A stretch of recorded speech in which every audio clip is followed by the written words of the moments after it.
आधारित है, यहाँ किसान बसते हैं। दूसरे में बात है कि किसानों में भी कुछ ऐसे किसान हैं जो सब्जी के उत्पादन में लगे हुए हैं। लेकिन सासाराम मंडी में उस तरह की व्यवस्थाएँ नहीं बन पा रही है जिससे उनको उचित मूल्य मिल पाए। जैसे कि हम अभी मंडी में घूम भी रहे थे, वहाँ के किसानों से भी समझ रहे थे। इनके लिए क्या सुविधाएँ होनी चाहिए सासाराम में? देखिए, ये बात तो आपने सही कहा कि एक तो रेट की व्यवस्था आपने कहा कि जो उचित मिलना चाहिए। है ना, बहुत बार होता है कि सीज़न में लोग टमाटर फेंक के चले गए, फेंक के चले गोभी जाते हैं। फेंक के चले गए। देखिए देखिए, एक बात ही समझिए, आपको सिस्टम से लड़ना है।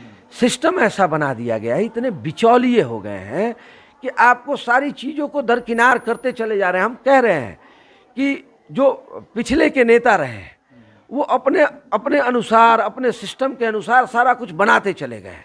देखिए, हम बात सबकी कर रहे हैं, हम बात बहन बेटियों की कर रहे हैं, हम बात किसानों की कर रहे हैं। उनके लिए जो होगा, हम हर उस व्यक्ति के बीच में जाएंगे, किसान हो, नौजवान हो।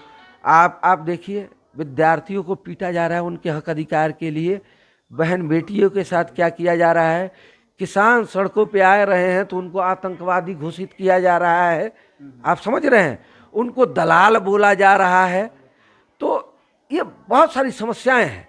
हमारा प्रयास कि हम उनके बीच में जा कर के उनके जो मुद्दे हैं, उनकी जो बातें हैं, उनको सदन में लाना, सड़कों पे लाना और प्रमुखता से उठाना, ये सारा कुछ करेंगे। एक सवाल जो सबसे अहम है, चूँकि ये लोगों के ज़हन में आती है कि चूँकि आप निर्दलीय प्रत्याशी हैं, आप यहाँ से जीतेंगे, सरकार होगी नहीं आपके, विकास कैसे करेंगे? बाकी जो प्रत्याशी हैं, अगर आरजेडी के वो कहते हैं कि हमारी सरकार आएगी ये कर देंगे।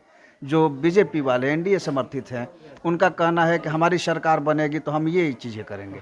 तो निर्दलीय प्रत्याशी के ऊपर जिम्मेवारियाँ काफ़ी बढ़ जाती हैं। आप क्या कहेंगे? अच्छा, एक बात बताइए, जिन बच्चों के माँ बाप नहीं है, जो अनाथ हो जाते हैं बचपन में ही, क्या उनकी शिक्षा दीक्षा नहीं होती है? होती है ना। हमारे कहने का मतलब ये है कि हम निर्दल हैं। आपके अंदर मानदा होना चाहिए, आपके अंदर हिम्मत होनी चाहिए, आपके अंदर उतनी समझ होनी चाहिए कि आपको क्या करना है।